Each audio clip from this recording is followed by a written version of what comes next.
담을 넘는 목사님과 목자의 음성을 들을 수 없는 현대교인.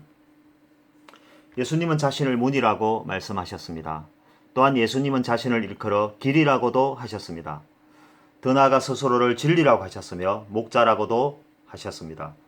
어느 한 구절에서는 자신을 어린 양이라고 하시면서 대속물로 여기는 대목도 있었습니다. 예수님의 생애는 처음부터 끝까지 누군가에게 지시하거나 요구하지 않는 삶이었습니다. 그는 오직 희생하고 설득하고 기도하고 헌신하며 제자들의 발을 씻으며 십자가의 길을 가신 종의 삶을 살았습니다. 종이 아니었음에도 늘 엎드려 기도하였으며 왕이었음에도 권세를 누리지 않는 삶을 살았습니다. 우리가 믿고 신앙하며 본을 받기를 원하는 예수님은 바로 그런 분이셨습니다. 철저히 말씀과 실천이 있는 삶, 그 자체가 진실이었고 진리였습니다. 그분의 말씀 속에는 언제나 완전함이 있었습니다. 그분의 생애 속에 영생이 있었고 그분의 눈빛 속에 은혜와 사랑이 있었습니다. 그리고 오늘날의 기독교인들은 예수님을 믿고 순종하며 따르기로 결단하며 나섰습니다.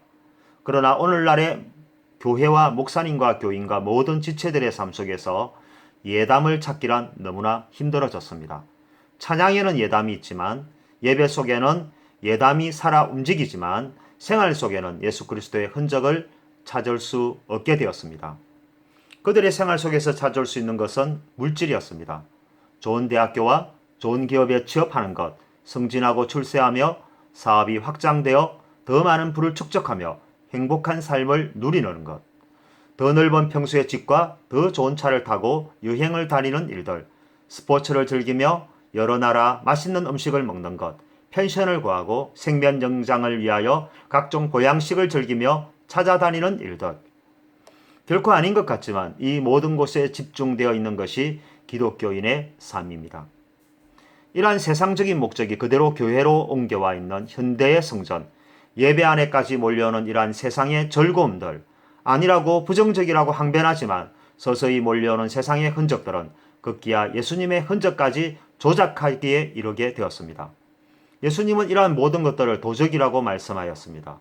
예수님이 도적이라고 하는데 교회는 아니라고 말하고 있습니다. 예수님은 담이라고 말씀하는데 교회는 출입구라고 말하고 있습니다.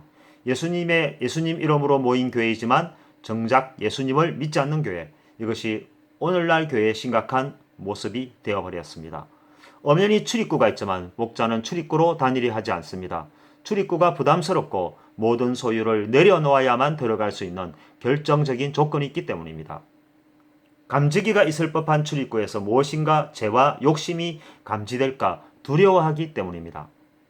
CCTV가 있을 법한 출입구에서 거짓과 허구가 담겨질까 두려워하기 때문입니다. 그래서 출입구보다는 담을 넘기는 힘들어도 안심되고 안정되기 때문일 것입니다.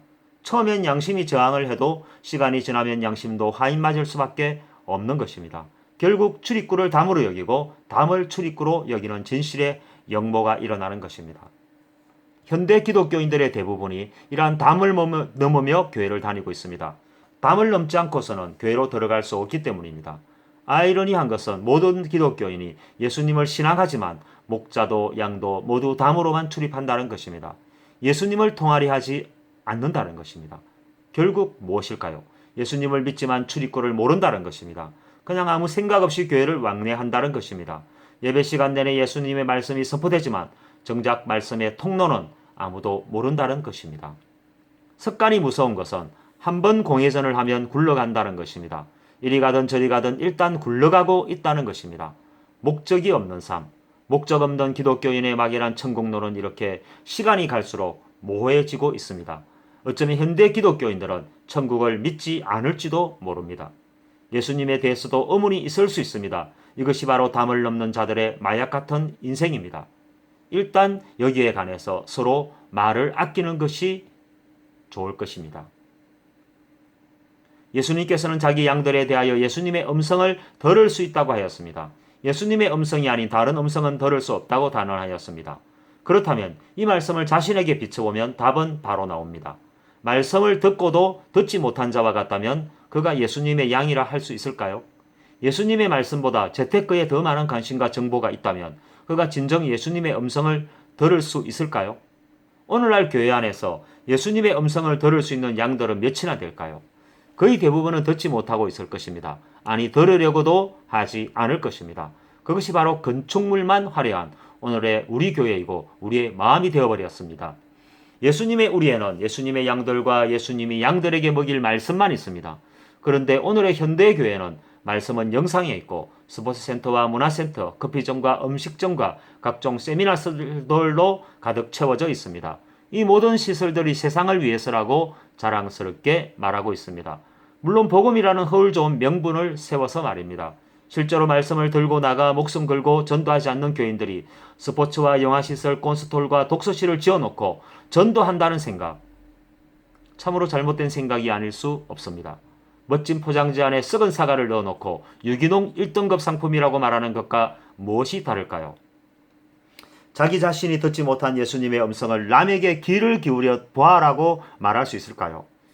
예수님 생각도 이렇게 스포츠센터와 유희시설을 지을 거야 라고 착각하는 교회들이 점점 더 늘어나고 있다는 것은 종말이 그만큼 가까이 오고 있다는 증거가 될 것입니다.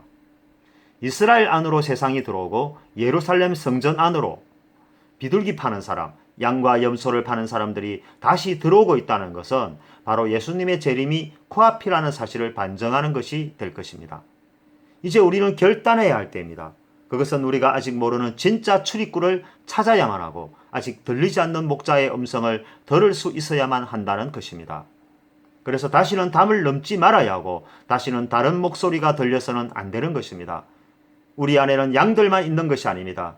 우리가 살찐 고기가 되기를 기다리는 늑대와 이리가 뒤섞여 살고 있습니다. 이토록 위험천만한 세상에서 보지도 듣지도 못한다는 만큼 위기는 없는 것입니다. 요한복음 기자는 이 위험한 경고의 메시지를 전가하기 위하여 성경에 기록을 하였습니다.